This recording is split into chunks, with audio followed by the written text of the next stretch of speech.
श्रीगुरुभ्यो नमः। हरिः ओम्। आपादमौलिपर्यन्तं गुरूणामाकृतिं स्मरेत् तेन विघ्नाः प्रणश्यन्ति सिद्ध्यन्ति च मनोरथाः।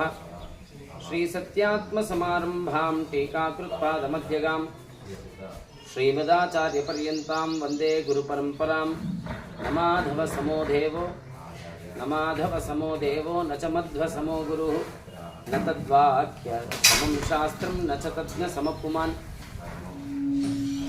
ಜಗದ್ಗುರು ಶ್ರೀಮನ್ ಮಧ್ವಾಚಾರ್ಯ ಮೂಲ ಮಹಾಸಂಸ್ಥಾನಾಧೀಶ್ವರರಾದ ಶ್ರೀಮದ್ ಉತ್ತರಾದಿ ಮಠಾಧೀಶರಾದ 1008 ಶ್ರೀ ಶ್ರೀ ಶ್ರೀ ಶ್ರೀ ಸತ್ಯಾತ್ಮತೀರ್ಥ ಶ್ರೀಪಾದಂಗಳವರ ದಿವ್ಯ ಅನುಗ್ರಹ ಆದೇಶಗಳನ್ನು ಧಾರಣೆ ಮಾಡ್ತಾ ತಿಳಿಸುವ ವಿಷಯ ಏನಂತಂದರೆ, ತೆಲಂಗಾಣದಲ್ಲಿ ವಾಲುಕೊಂಡ ಎಂಬ ದಿವ್ಯವಾದ ನರಸಿಂಹದೇವರ ಕ್ಷೇತ್ರ ಸುಮಾರು 500 ವರ್ಷಗಳಿಂದ 700 ವರ್ಷಗಳ ಹಳೆಯದಾದ ದಿವ್ಯವಾದ ದೇವಸ್ಥಾನ. ಅಲ್ಲಿ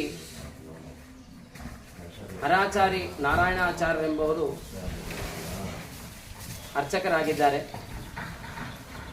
ಅವರು ಸುಮಾರು 10 ವರ್ಷಗಳಿಂದ ಸ್ವಾಮಿಗಳ ಆದೇಶದಿಂದ ಅನೇಕ ಹಿಂದೂ ಸಾಮಾನ್ಯ ಜನರಿಗೆ, ಧರ್ಮ ಎಂಬುದು ಯಾರಿಗೆ ಗೊತ್ತಿಲ್ಲವೋ ಅಂಥವರಿಗೆಲ್ಲ ಹಿಂದೂ ಧರ್ಮವನ್ನು ಪ್ರಚಾರ ಮಾಡ್ತಾ, ಜೊತೆಗೆ ಅವರಲ್ಲಿ ಧಾರ್ಮಿಕ ಭಾವನೆಯನ್ನು ಹುಟ್ಟಿಸೋದು, ನಮ್ಮ ಹಿಂದೂ ಧರ್ಮದ ಆಚಾರಗಳೇನು, ಹೇಗೆ ಆಚರಣೆ ಮಾಡಬೇಕು ಇವೆಲ್ಲವನ್ನು ಕೂಡ ತಿಳಿಸ್ತಾ ಹಿಂದೂ ಧರ್ಮದ ಉಳಿವಿಗಾಗಿ ವಿಶೇಷವಾಗಿ ಪ್ರಯತ್ನ ನಡೆಸ್ತಾ ಇದ್ದಾರೆ.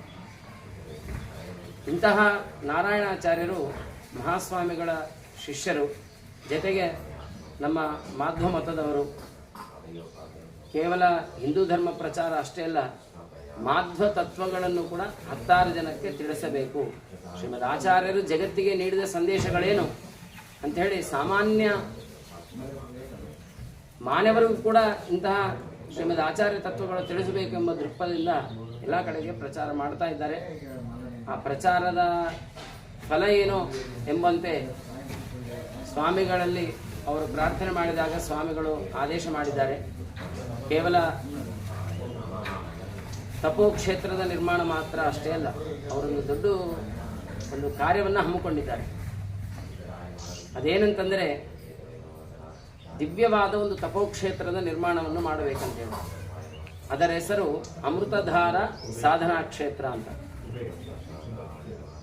ಸಂಸಾರದಲ್ಲಿ ನೊಂದಿರುವ ಜನರುಗಳಿಗೆ ಆ ಪ್ರಾಂತಕ್ಕೆ ಬಂದರೆ ಸಾಕು, ಅವ್ರಿಗಿರುವ ದುಃಖ ಹೋಗಬೇಕು, ಆನಂದ ಉಂಟಾಗಬೇಕು. ಅಂತಹ ಒಂದು ಸಾಧನಾ ಕ್ಷೇತ್ರವನ್ನು ಅವರು ನಿರ್ಮಾಣ ಮಾಡ್ತಾ ಇದ್ದಾರೆ. ಸ್ವಾಮಿಗಳಲ್ಲಿ ಈ ವಿಷಯವನ್ನು ತಿಳಿಸಿದಾಗ ಕೇವಲ ಇಷ್ಟಾದರೆ ಸಾಕಾಗಲ್ಲ, ಜಗದ್ಗುರುಗಳು ಆ ದುಃಖವನ್ನು ಪರಿಹಾರ ಮಾಡುವ ವ್ಯಕ್ತಿಗಳು. ಸಾಮಾನ್ಯರಿಗೆ ಆ ತಾಕತ್ತಿಲ್ಲ, ಸಾಮರ್ಥ್ಯ ಇಲ್ಲ. ಅಂತಹ ಜಗದ್ಗುರುಗಳ ಸನ್ನಿಧಾನ ಬೇಕು. ಅವರ ಅಭಿಪ್ರಾಯ ತಿಳಿದ ಕೂಡಲೇ ಶ್ರೀಮದ್ ಆಚಾರ್ಯರ ಒಂದು ವಿಗ್ರಹವನ್ನು ಸ್ಥಾಪನೆ ಮಾಡಬೇಕು ಎಂಬ ಭಾವನೆ ಅವರಿಗೆ ಉಂಟಾಗಿದೆ. ಇದಕ್ಕೆ ನಾವೆಲ್ಲರೂ ಕೂಡ ಸಹಾಯವನ್ನು ಮಾಡಬೇಕು. ಒಬ್ಬ ವ್ಯಕ್ತಿ ಮನೆಯಲ್ಲಿಟ್ಟುಕೊಂಡು ಪೂಜೆ ಮಾಡುವುದೇ ಕಷ್ಟ, ಅಂಥದ್ದು ದೊಡ್ಡ ವಿಗ್ರಹವನ್ನು ಅವರು ಸ್ಥಾಪನೆ ಮಾಡಬೇಕು ಎಂಬ ಉದ್ದೇಶದಿಂದ ಅವರು ಪ್ರಯತ್ನವನ್ನು ಮಾಡ್ತಾ ಇದ್ದಾರೆ ನಾರಾಯಣಾಚಾರ್ಯರು. ಅವರೆಲ್ಲರಿಗೂ ಕೂಡ ನಾವು ಸೇವೆ ಮಾಡಬೇಕು ಆ ತಪೋಕ್ಷೇತ್ರದ ನಿರ್ಮಾತರಿಗೆ.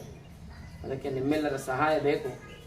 ಹೌದು, ವಿಗ್ರಹವನ್ನು ತಯಾರು ಮಾಡಬೇಕಂದ್ರೆ ಎಷ್ಟೆತ್ತರ ವಿಗ್ರಹವನ್ನು ಮಾಡಬೇಕು ಅಂದರೆ, ಶ್ರೀ ಸುಮಧ್ವ ವಿಜಯ ಮಹಾಕಾವ್ಯದಲ್ಲಿ ತಿಳಿಸಿದಂತೆ 23 ಉದಾರ ಲಕ್ಷಣಂ ಅಂತ ಹೇಳಿದಂತೆ ಶ್ರೀಮದ್ ಆಚಾರ್ಯರ ಲಕ್ಷಣಗಳು 32.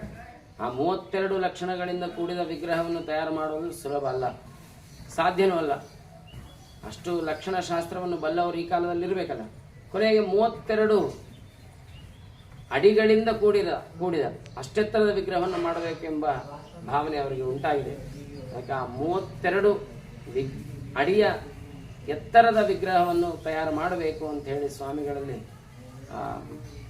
ಅನುಗ್ರಹಕ್ಕಾಗಿ ಹೋದಾಗ ಅವಶ್ಯ ಆಗಲಿ ಅಂತ ಹೇಳಿ ಅನುಗ್ರಹವನ್ನು ಮಾಡಿದ್ದಾರೆ. ಅಂತಹ ವಿಗ್ರಹವನ್ನು ಸ್ಥಾಪನೆ ಮಾಡಬೇಕಾದ್ರೆ ಅವರೊಬ್ಬರ ಕೈಯಿಂದ ಮಾತ್ರ ಆಗಲ್ಲ. ಇಡೀ ಭಾರತದಲ್ಲಿರುವ ಮೂಲೆಗಳಲ್ಲಿರುವ ಎಲ್ಲ ಮಾಧ್ವರ ಕರ್ತವ್ಯ. ಅದು ಆಂಧ್ರ ಪ್ರದೇಶ ಆಗಿರ್ಬೋದು, ತೆಲಂಗಾಣ ಆಗಿರ್ಬೋದು, ಕನ್ನಡ ಪ್ರಾಂತದವರು ಆಗಿರ್ಬೋದು, ತಮಿಳುನಾಡಿನವರು ಆಗಿರ್ಬೋದು, ಇಡೀ ಭಾರತದಲ್ಲಿರುವ ಭಾರತದ ಇತರ ಭಾಗಗಳಲ್ಲಿ, ಭಾರತವನ್ನು ಬಿಟ್ಟು ಬೇರೆ ಬೇರೆ ದೇಶಗಳಲ್ಲಿರುವ ಎಲ್ಲ ಮಾಧ್ವರ ಒಂದು ಕರ್ತವ್ಯ, ಅವರಿಗೆ ಈ ವಿಗ್ರಹವನ್ನು ತಯಾರು ಮಾಡಬೇಕು ಎಂಬ ಭಾವನೆ ಬಂದಿದೆ. ನಾವೆಲ್ಲರೂ ಅದಕ್ಕೆ ಸಹಾಯ ಮಾಡಬೇಕು. ಅದಕ್ಕೆ ನಿಮ್ಮಲ್ಲಿ ನಾವು ಪ್ರಾರ್ಥನೆ ಮಾಡ್ತಾ ಇರೋದು ಕೇವಲ ಮಾಧ್ವರಂತಲ್ಲ, ಇಡೀ ಹಿಂದೂಗಳೇ ಅದಕ್ಕೆ. ಇದಕ್ಕಂದರೆ ಇಡೀ ಮಧ್ವಾಚಾರ್ಯರು ಕೇವಲ ಮಾಧ್ವ ಜನಾಂಗಕ್ಕೆ ಮಾತ್ರ ಗುರುಗಳಲ್ಲ, ಜಗದ್ಗುರುಗಳು, ಎಲ್ಲ ಹಿಂದೂ ಜನಾಂಗದ ಗುರುಗಳು. ಆದ್ದರಿಂದ ಆ ಧಾರ್ಮಿಕ ಗುರುಗಳಾದ ಮಧ್ವಾಚಾರ್ಯರ ವಿಗ್ರಹ ಸ್ಥಾಪನೆಗೆ ಮಾಧ್ವರು ವಿಶೇಷವಾಗಿ, ಜೊತೆಗೆ ಇತರರು ಕೂಡ ವಿಶೇಷವಾಗಿ ಪ್ರಯತ್ನವನ್ನು ಮಾಡಬೇಕು, ಸೇವೆಯನ್ನು ಮಾಡಬೇಕು.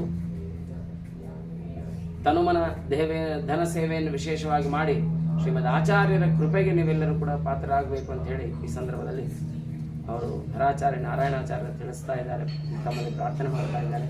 ನೀವೆಲ್ಲರೂ ಸಹಾಯ ಮಾಡ್ತೀರಿ ಎಂಬ ಒಂದು ಭಾವನೆಯಿಂದ ಅವರು ಇದ್ದಾರೆ. ಅದಕ್ಕೆ ಒಂದು ಕ್ಷಣವೂ ವ್ಯರ್ಥ ಮಾಡದೆ ಅಂತ ದೊಡ್ಡ ಅವಕಾಶ ಸಿಕ್ಕಲಿಕ್ಕೆ ನಾವೆಲ್ಲರೂ ಕೂಡ ಅದನ್ನು ಸದ್ವಿನಿಯೋಗವನ್ನು ಮಾಡಿಕೊಳ್ಳೋಣ ಅಂತ ಹೇಳ್ತಾ ಎರಡು ಮಾತನ್ನು ಮುಗಿಸ್ತಾ ಇದ್ದೇನೆ. ಜೈ ಶ್ರೀರಾಮ್. ಶ್ರೀ ಸತ್ಯಾತ್ಮ ತೀರ್ಥ ಗುರು ಮಹಾರಾಜ್ ಕಿ ಜೈ. ಜಗದ್ಗುರು ಶ್ರೀಮನ್ ಮಧ್ವಾಚಾರ್ಯ ಗುರು ಮಹಾರಾಜ್ ಕಿ ಜೈ.